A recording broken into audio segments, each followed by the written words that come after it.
Hello everyone. स्वागत है आपका हमारे यूट्यूब चैनल एसआरबी बायोलॉजी में।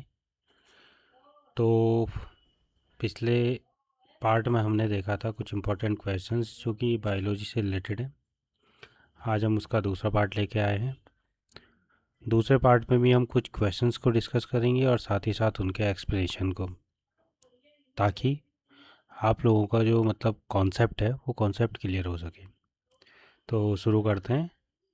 हमारा पहला क्वेश्चन आज का है कि दिया हुआ है ये लार्वा के नेम हैं, फैसियोला ह्यूपेटिका की लाइफ साइकिल में आते हैं। तो redia, cercaria, metacercaria, sporocyst and miracidium. तो ये जो लार्वा हैं इनको आपने एक करेक्ट सीक्वेंस में यहाँ पे शो करना है डेवलपमेंट के हिसाब से। तो ऑप्शंस हमारे पास आगे सामने स्क्रीन पर हैं, तो आप अपना आंसर देख सकते हैं। चलिए हम इसका आंसर देखते हैं और इसका आंसर देखते हैं हम अपने एक्सप्लेनेशन के साथ। तो जैसा हमने लाइफ साइकिल, जैसा मैंने कहा कि ये फैसियोला ह्यूपेटिका की लाइफ साइकिल है जो एग से शुरू होती है। एग के बाद ये लार्वल स्टेज में कन्वर्ट होती है, उसको बोलते हैं हम मिरासीडियम लार्वा। तो मिरासीडियम लार्वा होता है फ्री स्विमिंग लार्वा होता है जो कि सीलिएटेड होता है, जिसपे सीलिया प्रेजेंट होते हैं। एंड ये जो है सुटेबल होता है फ्रेश वाटर स्नेल को पेनेट्रेट करने में। इसके बाद हमारा अगला जो स्टेप आता है वो आता है स्पोरोसिस्ट।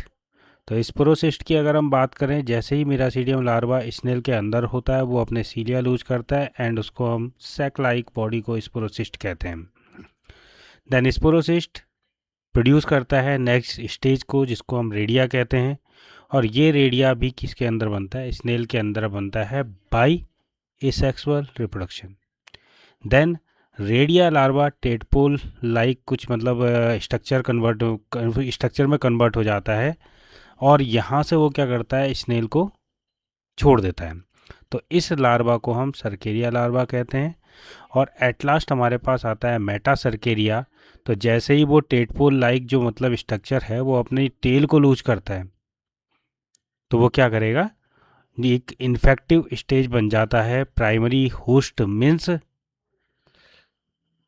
जो प्राइमरी होस्ट है उसके लिए क्या करेगा, एक इन्फेक्टिव स्टेज बन जाता है। तो जैसे ही ये क्या करता है, फाइनल होस्ट इसको क्या करता है, इंजेस्ट करता है। तो मेटासर्केरिया इंटेस्टाइन के अंदर चला जाता है, जहाँ से ये मैच्योर होके बाइल डक्ट में एक एडल्ट में कन्वर्ट हो जाता है। तो ये सारी इसकी एक लाइफ साइकिल का एक कॉन्सेप्ट है। तो हमारा जो ऑप्शंस देखते हैं हम, मिरेसीडियम सबसे पहले है, स्पोरोसिस्ट उसके बाद है। तो पहला मिरेसीडियम 5th नंबर, तो बी और सी ऑप्शन में से एक। उसके बाद देखो दूसरा ऑप्शन है हमारे पास स्पोरोसिस्ट। तो स्पोरोसिस्ट में 4, तो इसका मतलब ऑप्शन नंबर सी 5 4 1 2 3 ये करेक्ट है।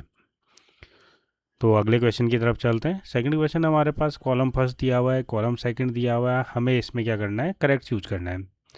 तो इसमें हमारे पास है मोनोजीनिया हो गया, सेस्टोडा हो गया, डाइजीनिया हो गया, निमर्टिया हो गया। ये 4 ग्रुप दिए हुए हैं और ये कुछ स्ट्रक्चर्स हैं इसमें, जैसे ब्रोथिया हो गया, प्रोबोसिस हो गया, ऑपिस्थेप्टर हो गया, एंड्रोस्टेलम हो गया। इन कोड्स को हमें यहाँ पे मैच करना है कि कॉलम 1 से कॉलम 2 में करेक्ट कौन सा है। चलिए एक्सप्लेनेशन से देखते हैं। मोनोजीनिया एक एक्टोपैरासाइट स्ट्रक्चर कंसिस्ट करता है अपने पोस्टीरियर अटैचमेंट फिश पे, पोस्टीरियर अटैचमेंट के लिए, जिसको हम कहते हैं यहाँ पे ऑपिस्थेप्टर। तो पहला तो ये क्लियर हो गया कि मोनोजीनिया जो हमारा पहला पोर्शन है ये ऑपिस्थेप्टर कंसिस्ट करता है, मतलब पहला पॉइंट का थर्ड है, इसका मतलब इसका ऑप्शन बी करेक्ट है। दूसरा देख लेते हैं आगे, जो सेस्टोडा हमारे पास है, क्योंकि इसके अलावा जो ये मोनोजीनिया है 2 स्ट्रक्चर और कंसिस्ट करता है। आगे लिखा हुआ है प्रोहेप्टर एंड ऑनकोमिरेसीडियम। प्रोहेक्टर एंटीरियर अटैचमेंट होता है, ऑनकोमिरेसीडियम को अगर देखें तो ये सीलिएटेड लार्वा होता है जो कि न्यू होस्ट को फाइंड करने के लिए रिस्पॉन्सिबल होता है मोनोजीनियन में। सेस्टोड्स क्या करते हैं, ब्रोथिया कंसिस्ट करते हैं। इनमें क्या होता है, फूड को फीडिंग और सर्वाइवल के लिए इनके हेड में एक ग्रुप होता है, उसको हम ब्रोथिया कहते हैं। डाइजीनिया रोस्टेलम कंसिस्ट करता है, ये भी स्कोलेक्स में प्रेजेंट होता है और इसमें स्कोलेक्स में यहाँ पे क्या होता है, हुक अटैचमेंट होता है। तो उस पोर्शन को बोलते हैं। नेक्स्ट हमारे पास आता है प्रोबोसिस जो होते हैं, they are the specialised feeding structures of Nemertea. तो ये हमारे पास नॉर्मल सा कॉन्सेप्ट इस पोर्शन का। Now next question, this theory explain that stomatal opening is due to the change of starch sugar composition. For this which of the following enzyme was discovered. तो important question है, starch sugar composition. Options हैं phosphorylase, दूसरा है phosphoglucomutase, hexokinase and phosphatase. So थोड़ा सा explanation देखते हैं हम इसका शुगर स्टार्च कंपोजिशन थ्योरी का। तो एंजाइम जो है वो एक सेंट्रल रोल प्ले करता है इस कन्वर्जन थ्योरी में, जिसका नाम है starch sugar inter conversion theory. इसको ओरिजिनली सायरे ने 1923 में प्रपोज किया था एंड इसको मॉडिफाइड किया था स्टीवार्ड ने 1964 में। According to this theory normal सा कॉन्सेप्ट है। देखिए, दिन के टाइम पे क्या होता है कि जब फोटोसिंथेसिस होगा तो CO2 लेवल जो गार्ड सेल के अंदर होता है वो डाउन हो जाता है, जिसकी वजह से pH जो गार्ड सेल का होगा वो उठेगा, ठीक है, बढ़ेगा वो, और इसके साथ ही मीडियम हो जाएगा एल्कलाइन।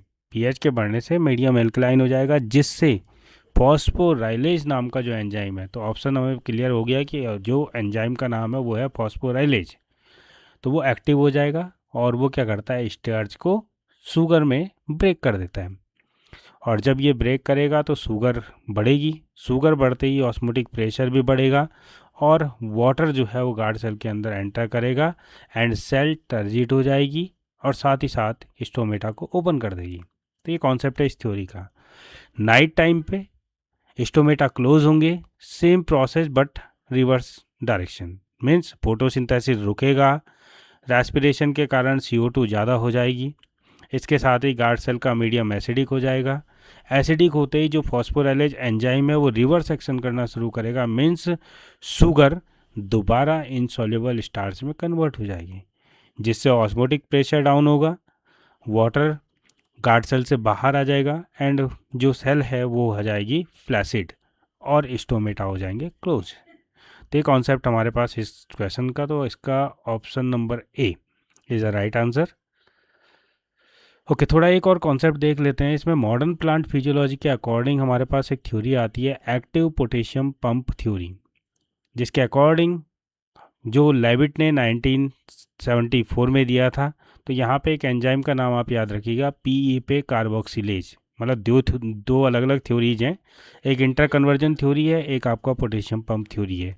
तो इंटर कन्वर्जन में फॉस्फोराइलेज एंजाइम, और यहाँ पे अगर हम एक्टिव पोटेशियम पंप थ्योरी की बात करें तो PEP कार्बोक्सिलेज यहाँ पे आएगा, मीन्स फॉस्फोएनोल पाइरुवेट कार्बोक्सिलेज एंजाइम, जो स्टार्च को मैलिक एसिड में ब्रेक करेगा। मैलिक एसिड बाद में मैलेट में डिसोसिएट होगा एंड देन पोटेशियम आयन वहाँ से रिलीज होंगे गार्ड सेल के अंदर, जो इसकी ओपनिंग को ट्रिगर करेंगे।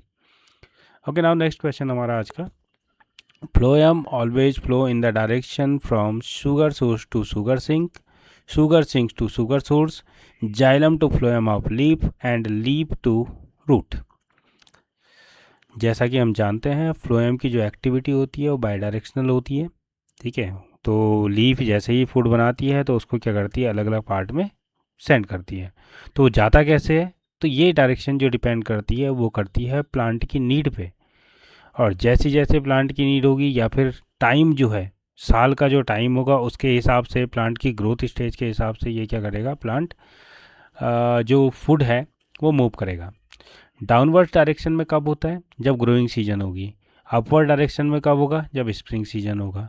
डाउनवर्ड ट्रांसपोर्ट कब होगा, जब ग्रोइंग सीजन में शुगर प्रोड्यूस होता है फोटोसिंथेसिस के थ्रू लीव्स में, एंड ये रूट्स में जाता है और स्टेम में जाता है फॉर द स्टोरेज और कंजप्शन, जैसे भी जाएगा।